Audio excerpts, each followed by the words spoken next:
যেই তরুণ প্রজন্ম হাসিনার মতো একটি শক্তিশালী ফ্যাসিস্টকে রাস্তায় দাঁড়াইয়া কোনো রাজনৈতিক দলের সহযোগিতা ছাড়া নিজেরা নেতৃত্ব দিয়ে এই ফ্যাসিবাদকে পতন করেছে, তারা আগামী দিনে এই দেশকে নেতৃত্ব দিতে পারবে ইনশাআল্লাহ। তা আমি হাসনাতকে দিয়ে শুরু করি। ঢাকা বিশ্ববিদ্যালয়ের যে শিক্ষক সমিতি ক্লাউন, তাদের যে আপা, তাদের যে প্রধানমন্ত্রী এখনো সাবেক বলে মনে করেন না, উনি কোথায় কোথায়? বাংলাদেশে? শ্বশুর বাড়ি? ভিসা নিয়ে গেছেন? পলাইছেন? তো উনি যদি বাংলাদেশের মুক্তিযুদ্ধের সত্যিকারের চেতনার অনুসারী হইতেন, তাহলে রাজনৈতিকভাবে পরাজয়ের পরও কোথায় থাকতেন? বাংলাদেশে।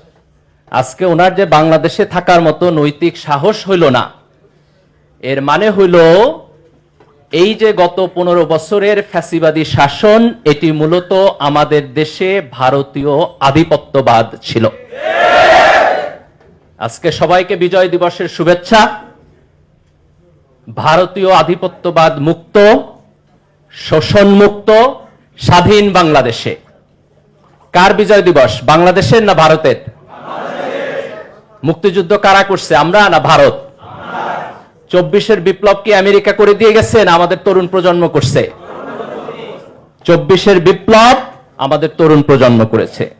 1971 সালের মুক্তিযুদ্ধ এই দেশের আপামর জনসাধারণ করেছে। আমাদের মুক্তিযুদ্ধ ভারতের না, আমাদের বিপ্লব আমেরিকান না, ইনশাআল্লাহ। সম্মানিত ভাইরা, আজকে আমি আল্লাহ সুবহানাহু ওয়া তাআলার কাছে শুকরিয়া জ্ঞাপন করছি যে বাংলাদেশে এমন একটি রাজনৈতিক পরিস্থিতি তৈরি হয়েছে যেখানে এই দেশের মানুষ স্বাধীনভাবে, মুক্তভাবে তার মতামত প্রকাশ করতে পারছে, কথা বলতে পারছে এবং তার গণতান্ত্রিক অধিকার চর্চা করতে পারছে। আমাদের এরকম একটা বাংলাদেশ স্বপ্ন ছিল। আমি যখন ঢাকা বিশ্ববিদ্যালয়ের ছাত্র ছিলাম, তখন আমাদের এখানে গণতান্ত্রিক প্রক্রিয়া ছিল। আমরা স্বপ্ন দেখতাম যে গণতান্ত্রিক প্রক্রিয়ার মধ্য দিয়ে বাংলাদেশ এগিয়ে যাবে, কিন্তু দুঃখজনকভাবে আমরা সেই গণতন্ত্র থেকে একটি ফ্যাসিবাদের মধ্যে গিয়েছি। আজকে এই দেশের তরুণ প্রজন্মের নেতৃত্বে আমরা সেই ফ্যাসিবাদ উত্তরণ করেছি। 2000 এই ইলেকশনের আগের ইলেকশন, 2018 ইলেকশন, রাইট? 2018 ইলেকশনের পরে যখন আওয়ামী লীগের সরকার টিকে গেল, তখন এটা আমাদের গভীর আলোচনার বিষয় আসলো যে কিভাবে একটা অগণতান্ত্রিক সরকার একের পর এক নির্বাচন করে এই দেশে টিকে যাচ্ছে। আমাদের আলাপ আলোচনার মধ্যে আসলো যে বাংলাদেশে তাদের চুরি ডাকাতির মধ্য দিয়া যদি একটি গভীর অর্থনৈতিক সংকট তৈরি না হয়, তাহলে সরকার দুর্বল হবে না। এবং এই অর্থনৈতিক সংকট না হওয়ার কারণ হচ্ছে, আপনারা দেখছেন হাজার হাজার কোটি টাকা চুরি করেছে, কিন্তু তারপরে এখানে অর্থনৈতিক সংকট ওই পরিমাণ প্রকট হয় নাই। একটা কারণ হলো যে আমাদের জনসংখ্যার একটা ডিভিডেন্ড ছিল। এই দেশে তরুণ প্রজন্মের সংখ্যা বেশি এবং তারা কর্মক্ষম। আপনি যদি এখন ইউরোপে যান, আপনি যদি জাপানে যান, তাহলে আপনি দেখবেন যে সেই ক্ষেত্রে জনগণের মধ্যে বৃদ্ধ লোকের সংখ্যা বেশি, যারা সোশ্যাল সার্ভিস, সরকারের জনগণের ট্যাক্সের টাকা থেকে তারা সাপোর্টেড হয়।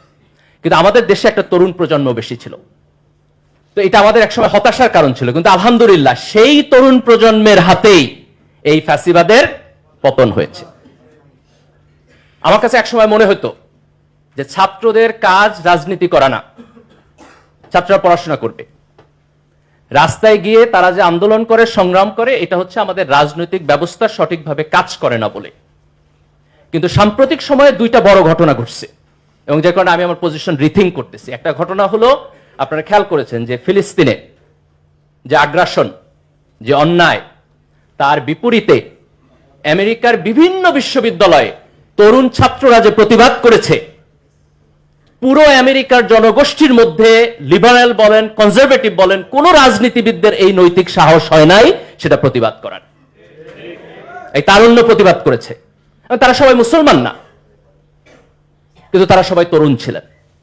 এবং আজকে বাংলাদেশে এই ফ্যাসিবাদের বিপক্ষে যে সংগ্রাম হয়েছে, সেই সংগ্রাম এই দেশের তরুণ প্রজন্ম করেছে। আমি খুব সম্মানিত ফিল করতেছি সেই তরুণ প্রজন্মের নেতৃবৃন্দ এখানে বসা।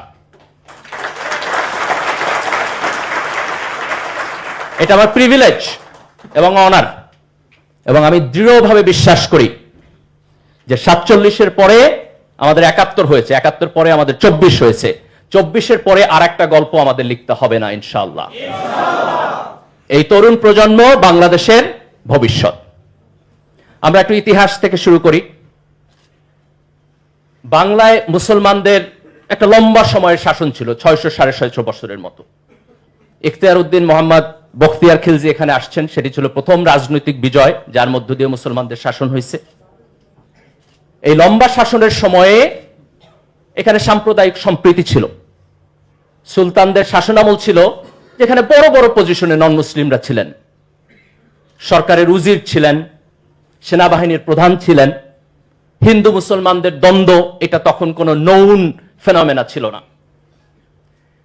1757 সালে যখন পলাশীর প্রান্তরে সিরাজউদ্দৌলার পতন হইল ইংরেজদের হাতে, এই প্রথম মুসলমানরা তাদের রাজনৈতিক যে ক্ষমতা সেটিকে হারাইল এবং এখানে ইংরেজ শাসন হলো। আমরা 200 বছরের উপনিবেশ শাসনের মধ্য দিয়ে গেলাম। এই সময়ে ইংরেজদের স্পন্সরের মধ্য দিয়া এখানে একটা অর্থনৈতিক পরিবর্তন হয়েছে। একটি জমিদার শ্রেণীর তৈরি হয়েছে, একটি হিন্দু জমিদার শ্রেণীর তৈরি হয়েছে এবং মুসলমানরা তাদের শোষিত কৃষক শ্রেণীতে পরিণত হয়েছে।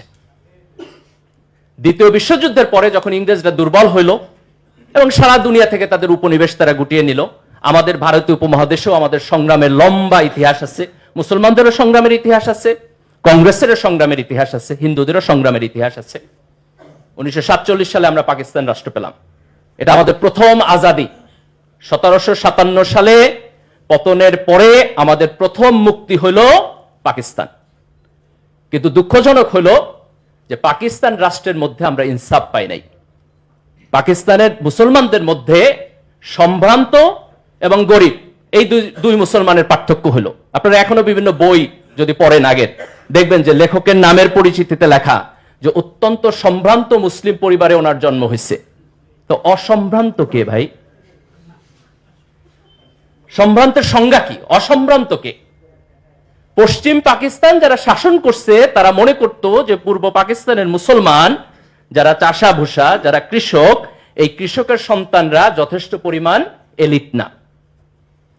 পূর্ব পাকিস্তান থেকে যারা মুসলিম লীগের রাজনীতি করত তারাও এই দেশের সংখ্যাগরিষ্ঠ মুসলমানদেরকে রিপ্রেজেন্ট করে নাই।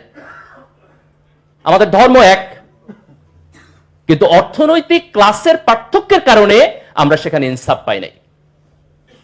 ইনসাফ না পাওয়ার কারণে এই দেশের সংখ্যাগরিষ্ঠ মুসলমান 1971 সালে তাদের বিপক্ষে যুদ্ধ করেছে। 1970 সালের যে নির্বাচন, আওয়ামী লীগের এজেন্ডার মধ্যে বাংলাদেশের স্বাধীনতা